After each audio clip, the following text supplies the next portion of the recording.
యొక్క నమస్కారాలు మరియు పోషణ మాసోత్సవ శుభాకాంక్షలు అందరికీ కూడా.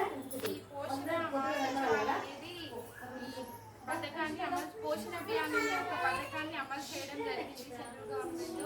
ప్రతి ఒక్కరికి ఇప్పుడు మా సెంటర్కి వచ్చే గర్భిణీ బాలింతలకి పిల్లలకి వాళ్ళ తల్లులకి మేము సలహాలు సూచనలు అన్ని ఇస్తాం. అంటే ఇది తినండి, తినడం వల్ల మీకు ఆరోగ్యంగా ఉంటారు అని అన్ని రకాలుగా. సో పోషణ అనేది ఒక గర్భిణీ బాలింతకి కాకుండా ప్రతి ఒక్క అంటే భూమి మీద ఉన్న ప్రతి ఒక్క జీవికి ఈ పోషణ అనేది అవసరము. పెద్దవాళ్ళకి, పురుషులకి అందరికీ కూడా అవగాహన కలిగి ఉండాలనే ఒక ఉద్దేశంతో 2018 సెప్టెంబర్ మాసంలో ఈ పోషణ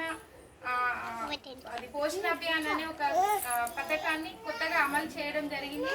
దాంట్లో భాగంగానే ప్రతి సంవత్సరం కూడా సెప్టెంబర్ మాసంలో నెలంతా కార్యక్రమాలు చేస్తాము. 1వ తారీఖు నుంచి 30వ తారీఖు వరకు రోజు ఏదో ఒక కార్యక్రమం అనేది నిర్వహిస్తూనే ఉంటాము. అలాగే మార్చి మాసంలో 15 రోజులు పక్షోత్సవాలు నిర్వహిస్తాము ఈ పోషణ గురించి. సో ప్రతి ఒక్కరు కూడా మనం తినే ఆహారము, తీసుకునే ఫుడ్ అంటే ఏదైతే ఇప్పుడు మనము నార్మల్గా అయితే మన అందరికీ ఒక కల్చర్ ఒకటే కర్రీ చేసుకోవడం, లేదంటే ఇంకో దానికి అడిషనల్గా ఇంకో కూర చేసుకోవడం. అది తీసుకోవడం వల్ల ఏంటి అంటే ప్రయోజనం ఏంటి? మనం తీసుకునే ఇప్పుడు వారాంతరంలో చూసుకుంటే మనం ఏ ఆహారం తీసుకుంటున్నాం, తీసుకునే ద్వారా మన శరీరానికి ఎంత అంటే ప్రోటీన్స్ కావచ్చు, కార్బోహైడ్రేట్స్, మాంసకృతులు అవన్నీ కూడా మనకి అందుతున్నాయి. ఆ శరీరానికి విటమిన్స్ ఉంటాయి, ఏ వరకు ఉంటాయి. ఆ విటమిన్స్ అన్నీ మనకు అందుతున్నాయా లేదా? ఇప్పుడు అందరికీ ఐరన్ డెఫిషియన్సీ ఎక్కువ ఉన్నది. పెద్ద నుంచి చిన్న వాళ్ళ వరకు iron deficiency plus vitamin D లోపంతో ఎక్కువ బాధపడుతున్నారు. ఇంకా మోస్ట్ ఏంటి ఇప్పుడు చిన్న నుంచి పెద్ద వరకు అంటే ఆ ఏజ్తో సంబంధం లేదు. కాల్షియం డెఫిషియన్సీ అంటే ప్రతి ఒక్కరికి ఉంది.